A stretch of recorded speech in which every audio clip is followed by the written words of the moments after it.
I'm Jane Goldman, and I'm investigating the paranormal. Tonight, I'm finding out if we can communicate with the other side. Can the dead talk? The dead man.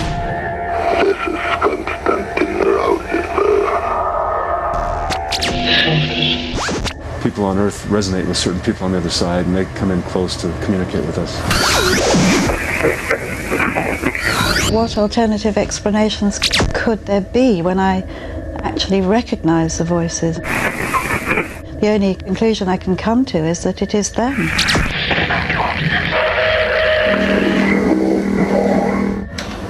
Oh my God, it's so clear.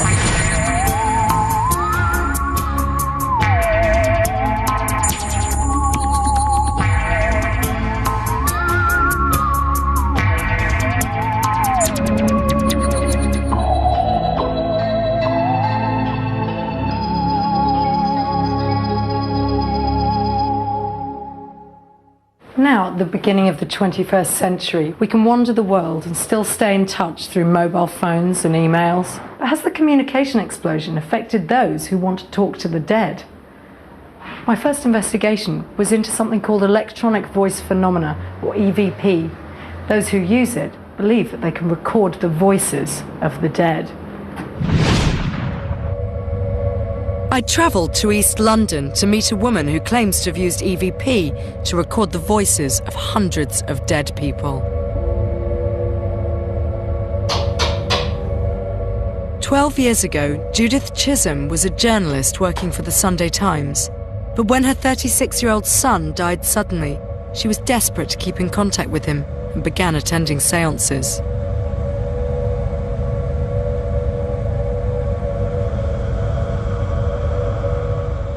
We went once a week, regularly, for 6 months, and I actually wasn't convinced what was going on at all.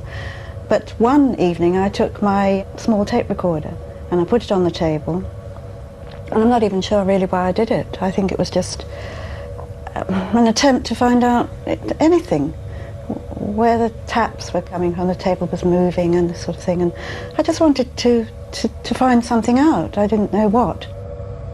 And when I played this recording back, there was a voice on it, and it said my name, Judith. Quite quietly, but definitely there. Judith had hoped to hear from her dead son, Paul, but although the first strange voice she'd recorded was not his, she decided to record every séance she went to, in case Paul did get in touch. And then I heard Paul's voice, and I know Paul's voice. I mean, he's my son, after all, I know his voice. And he said, is she there? Very excitedly. Is she there? Like he could see from something that's happening wherever they are that I'd tuned in. It's your mother, Paul Chisholm. Hearing what she felt certain was her dead son speaking changed Judith's life completely, and exploring EVP became the focus of her life. Over the years, she's recorded hundreds of voices, and although her son does not communicate regularly, Jack Hallam, a former work colleague, is apparently constantly in touch. Jack Hallam speaks all the time. He comes through on every recording I make. He's there. He says his name. There can be no doubt whatsoever that it's him, because it's his voice as I remember his voice. Because not only the voice level or timbre comes through, but also the whole personality comes through in one's voice. One time I was going somewhere and I said to him, "Will you come with me?" And he said, "I'll be there." And then there was a pause. This is quite a clear recording. "I'll be there. Hallam, the dead man." I listened hard to the sounds Judith could so clearly recognise as speech, and I found it difficult at first to make out clear words. It was like listening to a radio voice through very bad interference. But as Judith repeated what she thought was being said, the sounds I heard did seem to get sharper and more like words. "Jack, I'll go there. Hallam, the dead man." Now that sounds a bit macabre, doesn't it? But you can understand why it's being said like that. It's emphasis. It's like saying, it's me, don't forget, don't make any mistake, it's me.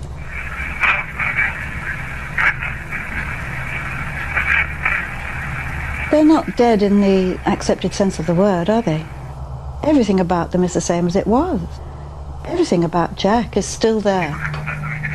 They desperately want to make contact. That's the sense I get. I didn't even know anything about this phenomenon. If somebody had told me 10 years ago that dead people could speak and you could record their voices, I would have thought they were insane. And certainly I didn't make the initial contact. No. They did. I can certainly see the comforting aspects, but have there ever been times when it's been disturbing or frightening, the kind of messages? It has been frightening. I knew somebody, and he seemed to be perfectly healthy, and I did a recording, and a voice said, "It's Bernard's time," and a week later he died. And that alarmed me, because I thought, God, what if they one day come through and say, "It's Victor's time, my son," or "It's your time"? I've just I gone wouldn't want cold. to hear that. so I don't want to hear certain things. Do you know what I mean? I'd rather not know.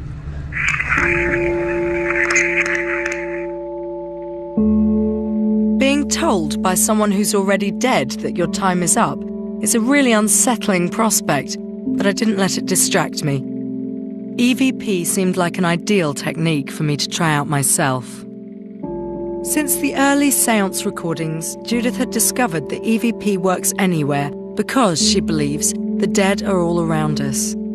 All we had to do was find a quiet space, press the record button, and ask for them to leave a message for us and wait. This is the button you press to record, and I know that Spirit is speaking because there's a tiny little pinprick light here which is red when it's turned on, and when they're speaking it flickers all the time. But can you hear the voices at the time? No, I can't. Okay. No, but I know that they're speaking because the light is flickering. You say something very short and then let it record, and then let's see what we get, shall we? Okay, yeah, no, let's. Right, a minute, just let me find the right place.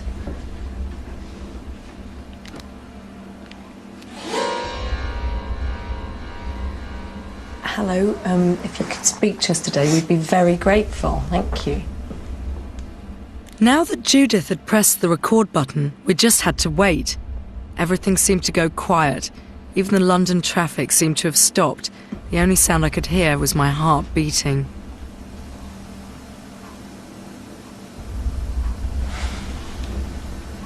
The room was totally silent, but the red light on the tape recorder was flickering.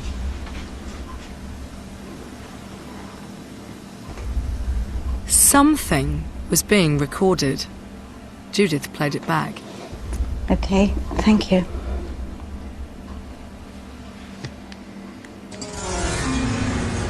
That would be very short. I mean, it feels like you're recording for ages, but it'll be just a second or two. Hello, if you could speak to us today, I'd be very grateful. Thank you.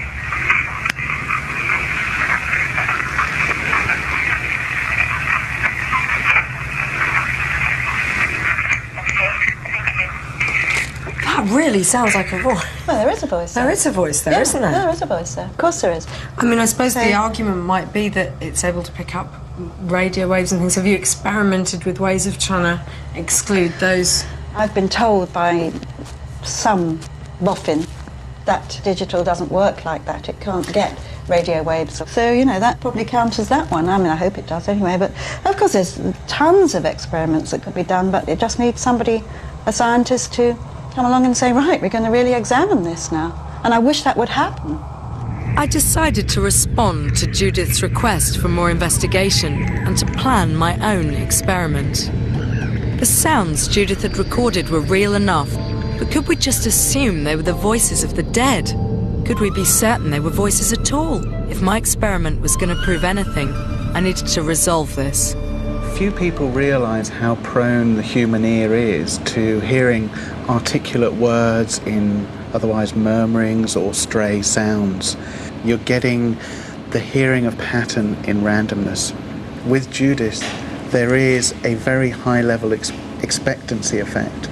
People have an expectancy of wanting to hear somebody and also a belief that they're going to get a message coming through. And from a psychological perspective, that may be happening. What kind of evidence would you be looking for, again, to prove that the communications really were from the other side? Well, in terms of the EVP phenomena, if any messages were to come through, whether it's through tape recorder or telephone or any sort of machine, and those messages were specifically just for one person, and that person was the only one that knew the information or knew the detail of the message, nobody else knew, I would find that evidence quite compelling. I decided to tackle Kieran's challenge and try to find a case where the evidence showed that information had come through that only the dead would know. I also started to plan my experiment to discover if new technology had made it possible for anyone to communicate with the dead. I decided to include EVP as one of the methods I'd use. I'd been impressed with its simplicity. Even though the results were still open to interpretation, I was confident that I could get something on tape.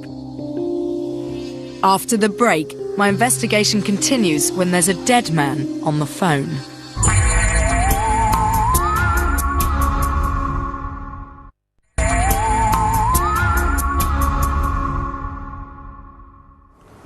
So far, my investigation had revealed that virtually anyone using an ordinary digital dictaphone could apparently record voices from beyond the grave. But for some, at the cutting edge of research into after-death communication, ordinary everyday kit just wasn't good enough. So they designed equipment custom-built for talking to the dead. I'd come across the only existing footage of the Spiricom, a machine built in the early 1980s by George and Jeanette Meek and their team in North Carolina. The Spiricom supposedly allowed direct, real-time communication with the dead. The Meeks' complex invention was the result of a lifetime's work at the heart of an international research group dedicated to developing techniques for communicating with the dead. The Spiricom worked by feeding a system of tones through a radio transmitter, then receiving them again. Meek claimed that somewhere between the transmission and receiving the signal, the tones were formed into speech by the dead. The voices of the dead could then be heard by listening to the result on a radio. During the time the Spiricom was in use, the Meeks and their team claimed that they'd had conversations with newspaper magnate William Randolph Hearst, actress Ellen Terry, and a scientist called Dr. Mueller. The Spiricom created a lot of excitement in the psychic research world, but sadly, it didn't help George Meek keep in contact with his wife after she died in 1991. Years later, after George's own death, the Spiricom mysteriously disappeared, and this video is the only remaining evidence of its existence.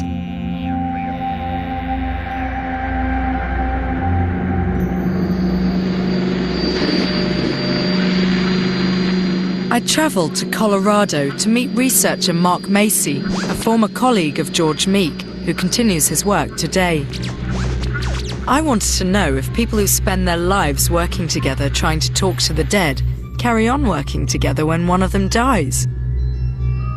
Would Jeanette Meek, for instance, have been working hard to communicate with her living husband? The Spirit has always tried to contact us in any way they could, and as technology advanced, they began to learn how to use these new technologies. And that's when Spirit began to come through specialized equipment and televisions and radios. They began to call people on the telephones. Much of the important pioneering work in new forms of spirit communication was done by Latvian scientist Konstantin Raudava.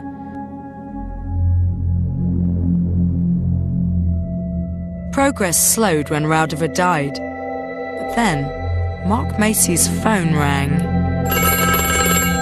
I was home alone, and the phone rang, and I answered it, and it was Konstantin Radova. He said, "This is Konstantin Radova.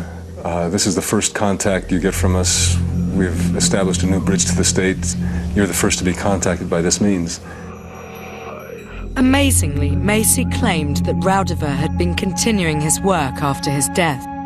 Apparently, he had joined together with other dead scientists to form Time Stream, a group dedicated to finding ways to communicate between the world of the living and the world of the dead. Time Stream was certainly the most prolific of the spirit groups. It included departed scientists and a lot of ITC researchers who died joined Time Stream. Konstantin Radova is the pioneer in this work, and the spirit team delegated him to make a lot of phone calls.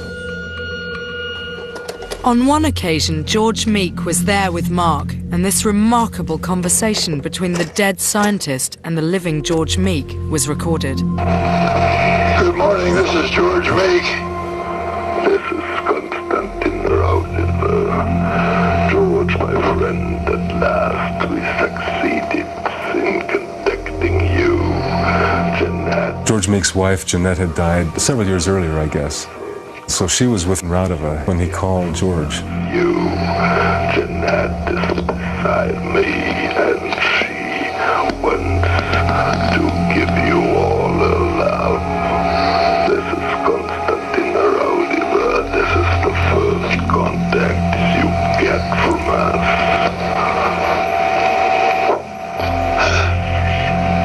Thank you, dear friend.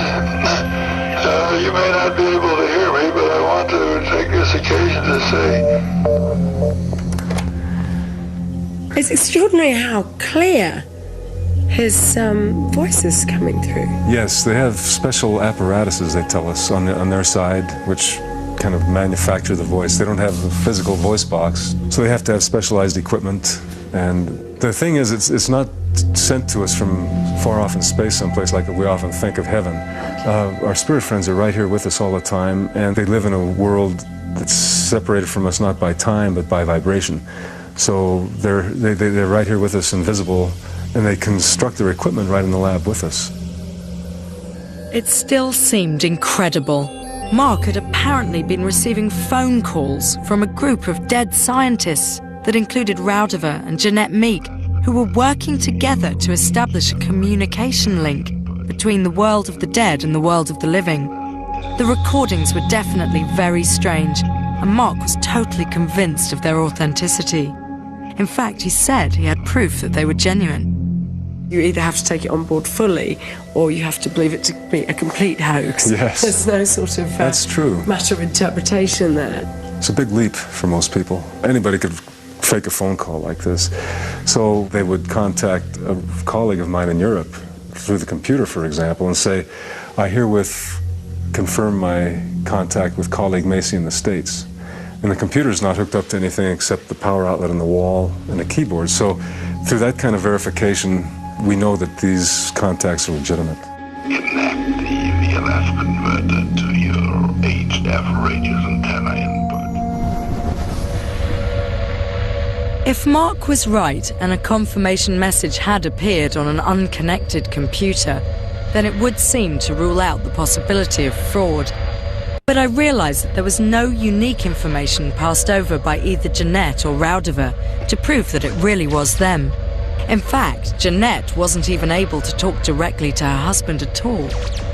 I wasn't any closer to discovering the verifiable evidence that my mentor, Kieran, had challenged me to find.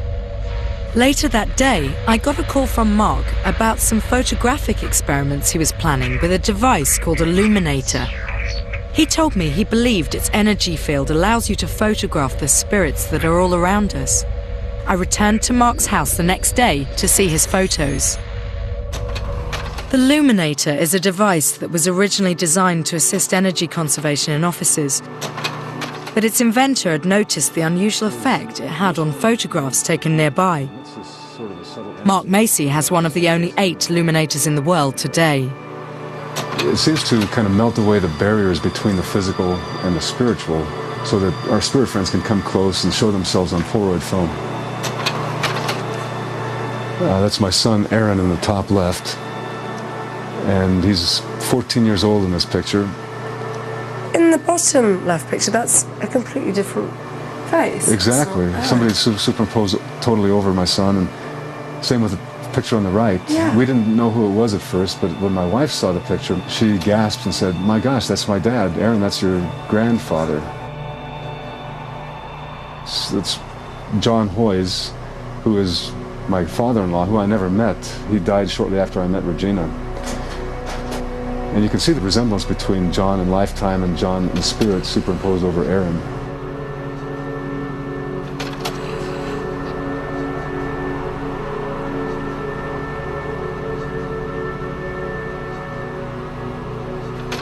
And this one also, you can see me clearly on the left. And on the right, the fellow in the top left of that picture is clearly somebody else also, with kind of a white mustache and white hair. Look at that. Goodness. But I'm pretty sure these are all people working with me as part of my spirit team.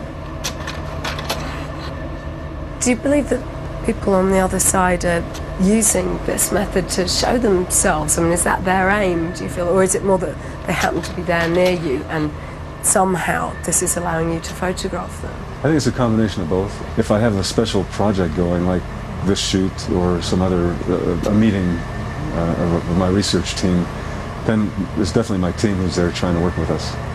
Gosh. I was interested that Mark took these strange photos using only Polaroid film. It seemed that it would have been virtually impossible to try to fake shots like these in the way that you could using ordinary photographic techniques. I've never seen any other technique that would allow spirit faces to come in that clearly, consistently. What's odd is that it's on Polaroid, because if you're using factory-sealed Polaroid film, it would be amazingly difficult to fake something like that. It's virtually impossible to fake something like this.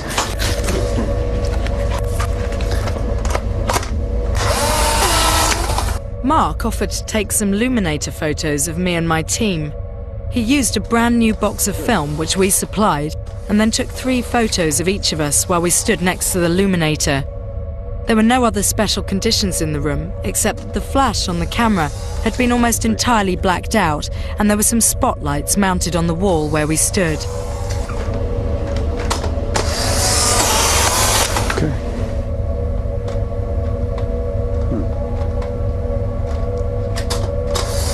Sometimes we get the best results with those that take a little while. Oh, really? I don't know why. After the photo session was finished, we all watched the prints develop. Oh my gosh, there's definitely something on this one. Have you seen that one? Yeah, definitely. Sometimes it's just half the face too. Yeah, there's definitely someone there. I can't recognise who they are yet, though, unfortunately. That's really strange. That doesn't look like you. That's not you. That's not you. No, it doesn't feel as if it's me. How extraordinary.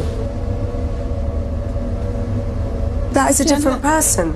Actually, it's weird In the looking at photo? myself, not quite me. Mark's taken a Polaroid of you and it's come out a picture of somebody else. It's really... That is really odd. You don't recognize the person? No one recognised any of the extra faces in their pictures except for Peter, our director, who thought he could see his father's face there next to his. But he was the first to say that we can all look similar to our parents in photographs. What I thought of as my own face was barely visible in my photograph. I suppose the weirdest thing about that is it doesn't look anything like me, that side. It's definitely somebody else. And that the way the hairline's gone so high and the neck is really strange. And it looks like, well, it looks like an older man, doesn't it? It does. An elderly man. Oh my God, the eye. But were the strange faces superimposed on ours really spirit faces? Whatever the cause, the images were very strange. I'm still just slightly in shock after seeing these Luminator photos. Such a strange thing. This one. Just to see somebody take a photo of somebody and it comes out looking like someone else. I've never seen this effect happen by accident, which is another weird thing. I've seen odd photos before. I've seen things that look like mists in photo and obviously orbs everyone knows about. But then I've also seen those turn up by accident. I've seen, you know, your hair blows in front of a camera, it can look like a mist. You know, if it's raining, it looks like there's orbs. You know, those sort of effects that many believe to be paranormal can happen by accident, faults in film, things like that. But I've never taken a Polaroid picture or seen anyone else take a Polaroid picture and seen an effect like this. That's what's so strange about this. Although the Luminator was thought-provoking, it didn't offer communication with the dead, so I decided not to include it in my experiment. After the break, did a letter from a dead girl appear on an unplugged computer?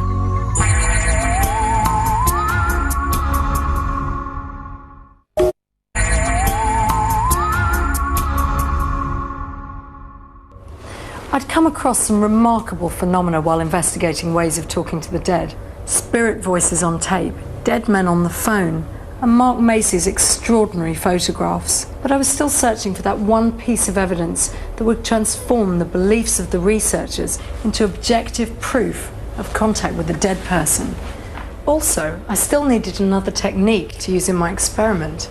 I'd heard about astonishing images that researchers had received using a method called ITC, and I went to meet its leading British exponent.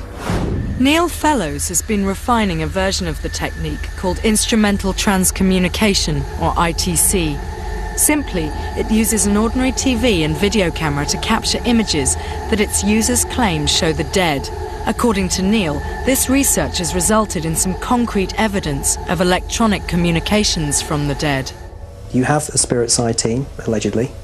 You have your earth side team. And then with the two in tune, working with the technology, it's proof for them as well as for us. They want to get across that there is a survival. Yes, we have things like mediums, but the concrete thing isn't there.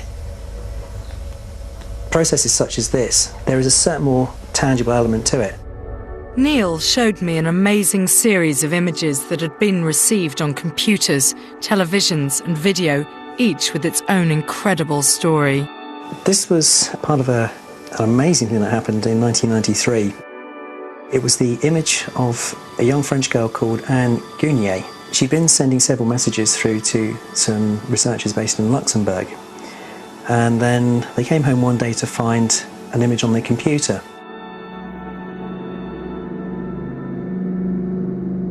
With a message saying who she was, where she came from, when she died, how old she was when she died, where she was when she died. There was a lot of information. That on its own isn't particularly awesome because it's a computer in somebody's home, easily faked. What makes this story all the more interesting is the fact that at exactly the same time, this image here was captured on a television screen of an ITC researcher in Germany with the same message.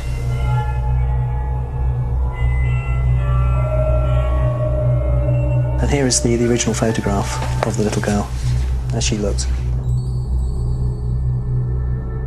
If an image and an identical message had appeared simultaneously in two places hundreds of miles apart, the evidence was too compelling to ignore. I mean, were they able to check out any of the other details in the message? Yes, they went to the local records office where she said she'd come from, and they found everything.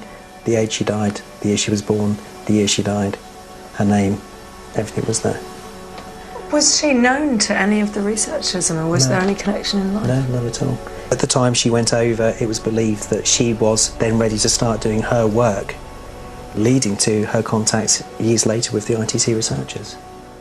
I decided I had to include Neil Fellows' video loop method in my experiments on using new technology to communicate with the dead. Neil explained in detail how to set up the equipment so that it could record these images. It's a very, very simple process. It's a matter of connecting a video camera to a television, pointing the video camera at the television and recording what the television is showing. So effectively you are creating a feedback loop. It's very similar to putting a microphone next to a speaker.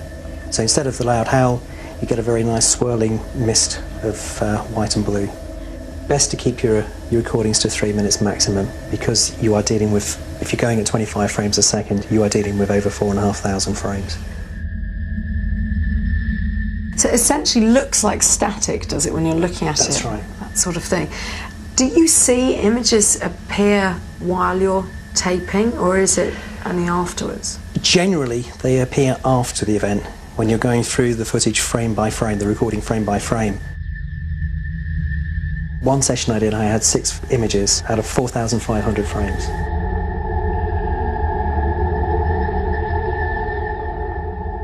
What's the next step when you find a clear image? Do you try to find maybe a picture of someone who had lived that matches that picture? It would depend very much on where I've done it. If anybody else in the vicinity recognises the face. Remembering that we are dealing with a form of spirit, allegedly, a form of spirit communication. Using this simple technique, Neil has successfully recorded ghostly images all over Britain. One place that I did do was a pub in Great Yarmouth, where we captured the face, and when the owner saw it, she recognised it straight away as her father had been dead for 4.5 years. What was made more interesting was the lady was a total sceptic beforehand. She'd been a police officer, an army officer, feet very, very firmly on the ground. But as soon as she saw that, the first time I've ever seen anybody visibly pale. I took a shot of brandy and said, that's him. Reduced a photograph, and lo and behold, there was a very, very striking resemblance. I found it harder to see the faces in these images, but the overall evidence was too persuasive to disregard. Neil showed me many more images collected by researchers using this technique, and then suddenly he brought out an image of Jeanette Meek. It was said that they were very, very close in life, real, original love story. And she passed away before him in 1991, and not long after, this picture came through. This is Jeanette herself here, and this is her daughter who died at an early age. The story behind the picture was incredible, but that was not the end of it. Did Jeanette ever attempt any other kind of contact? Yes, she sent a letter through to the Luxembourg team to be passed on to her husband. The opening line was, "Hi there, GW." Hi, GW. Well, it seems there are still people who do not believe in the contacts your friends are having. Here are some things which nobody except you can know. It gave little details, very, very insignificant things to you and I, but they were details that were important enough to George Meek for him to be able to know that this was her that was coming through. Were they the kind of things that someone could guess at, though? No, I think one of the details that came out was about a refrigerator going wrong that was reported to them by a tenant in one of their properties. Our tenant Debbie called to say her refrigerator was off. It must have been on a Thursday morning and had no connection with the storm we had before. Another one was with a friend of theirs having a series of booklets delivered that were all wrong. On April 29th, 1987, Anne Valentine wrote a letter from California saying she had not received the Magic of Living Forever booklets she had ordered, but instead had received a box of Harlequin novels. John Lathrop shut off the electricity at our rental house to put in the new light. It's only stuff that would be familiar, mundane stuff. There was even details about how much they were charged for specific parts of the job. He wasn't down there very long, but charged $20 service in addition to $40 for the bulbs. The charge seemed high.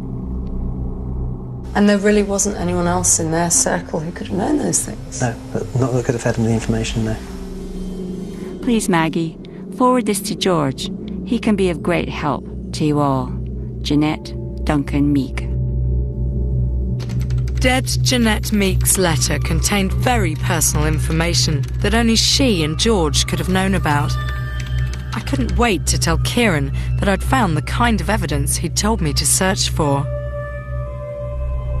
The evidence that's provided there is fantastic because you've got exactly the sort of evidence that you require as a psychical researcher or parapsychologist.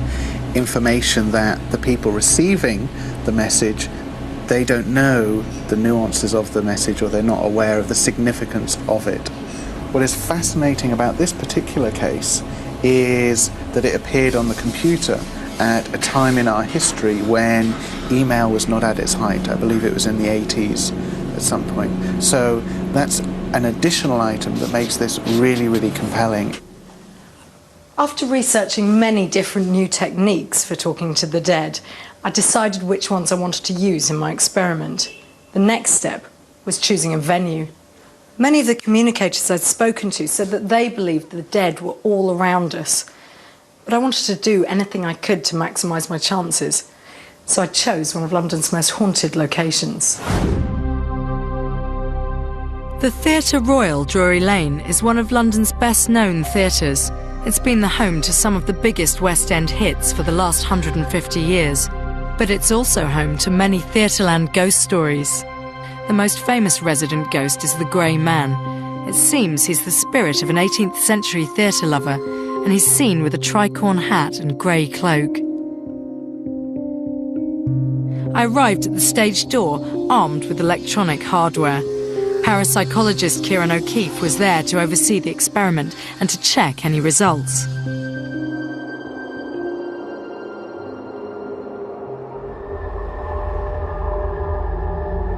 First, we went down to the basement, the oldest part of the theatre.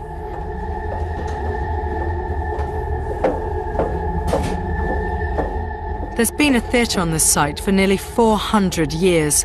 The previous one burnt down in 1809. But along this basement corridor, the foundations of the old theatre still exist. We set up 2 cassette recorders to see if we could pick up any speech from the dead. On 3. 1, 2, 3.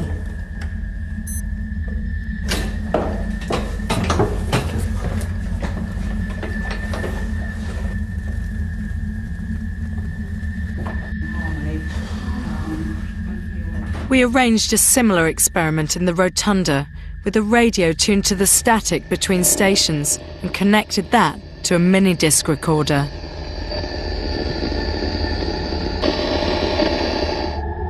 We followed Neil Fellowes' instructions and set up the video loop at the back of the upper circle. It's the home of the resident ghost, the Grey Man, who's frequently been reported wandering past this spot. Stevie, the assistant producer, handled the technical side, watched by me and Kieran. Okay, here's the tape that I've had with me. It's been sealed. With each item of equipment that's involved, you'd have a specialist checking the equipment prior to the setup. So if there's video cameras involved, you'd have a camera expert.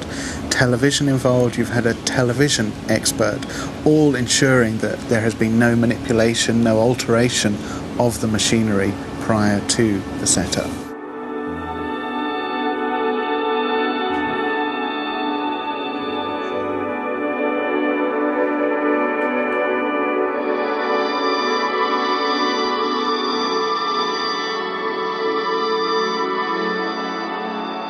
Lastly, I decided to place a digital dictaphone on one of the seats in the circle. Apparently, the ghostly Grey Man is supposed to sit here, and I wanted to know if I could pick up any message that he might want to record. So I asked if someone could leave a message, pressed the record button, and waited in silence. Hello, is there anybody here who'd like to speak tonight?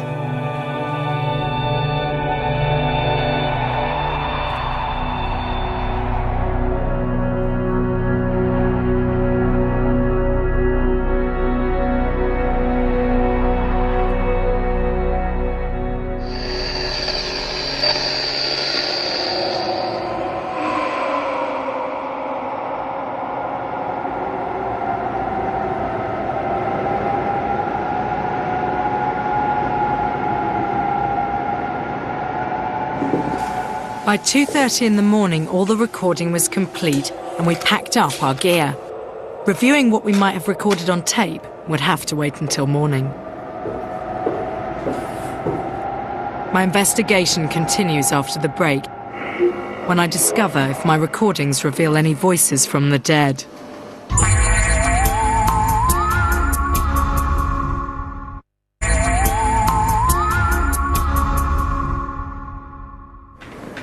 The previous night's experiment had given us a lot of material to sift through. We had sound recordings and videotapes to carefully analyse to see if we could pick out any inexplicable sounds or images. At the edit suite, we reviewed our material. None of the tapes from the basement or the mini-disc linked to the radio revealed anything of interest. to It just looks like coloured. We then checked the video loop frame by frame, searching for anything that might be an image of the dead. Go back. See now? What's that? Go back. What's That's that? weird. That's weird. What is What that? is that? That's a body. That's a body. Like a mummified. That's really It's like a weird. mannequin. Look, face and sort of chest area. She just suddenly appears in that burst of light. That is weird. There she is. Just for one frame and then she's Oh, gone. no, no, go back to the next frame. She starts to manifest there. Look. Next shot. Bang. Video expert Neil Fellows had told us not to look for the images, but to wait for them to jump out at us. So we followed his instructions. But the images didn't leap out at both of us at the same time. Something caught Stevie's eye, but I couldn't see anything at first. See there? That's the lip. You say that's the lips? Yeah. If you look at it, step Yeah. all the way back Yeah, like this. yeah. See the nose, there, the eyes, and it comes down to a mouth. Stevie clearly saw the image of a man's face. The whole face It is looks like that. very much like a human face. Yeah. Very much. Well, Oh my! especially when you And pull now out. when you pull out, Yeah, it's wow. right there. Now it looks as clear as a photo. Your mind does play odd tricks on you Yeah. though, because when I first looked at that, I couldn't see what the hell? anything. And The more you look at now I can't not see it. It's so strange. Yeah. The images we saw on the screen did look to us like something, but were they really images from beyond the grave? Or were we just seeing faces in swirls of colour and light, the same way we see pictures in the clouds? We sifted through the thousands of individual frames we'd recorded, and suddenly a face jumped right out at both of us.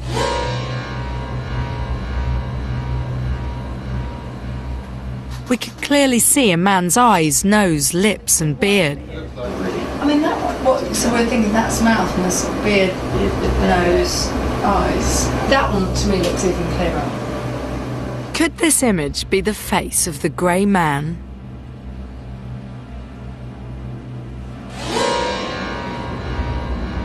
The last recorder we checked was the dictaphone left in the upper circle, said to be haunted by the grey man.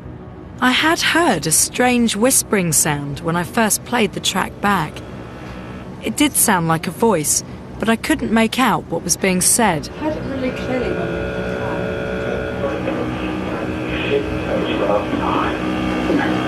did you hear it there? Yeah, It's like it sounds like someone whispering. I wanted to use the Edit's audio facilities to isolate and intensify the sound. It's just that one little bit.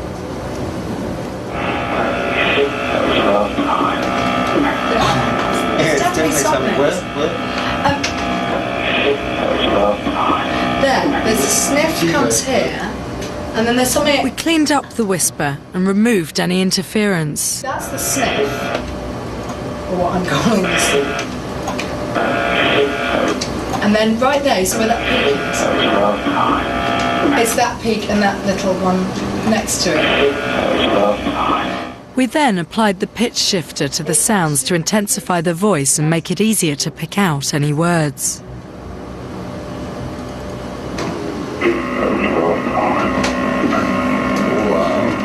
That sounds quite sinister. Sounds a bit like salt mine. Yeah, something tiny. It's all mine. What do you think it's actually like? Then it sounds like it's real time. That's It's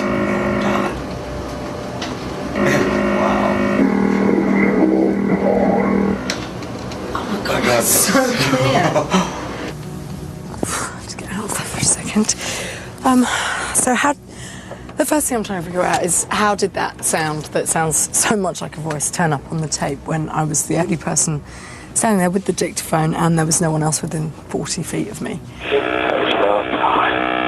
It's such a strange irony that should be what it sounded like, given that that was the phrase Judith mentioned that she would least like to hear. I did a recording and a voice said, "It's Bernard's time," and a week later he died. And that alarmed me because I thought, God, what if they one day come through and say, it's your time. I wouldn't want to hear that.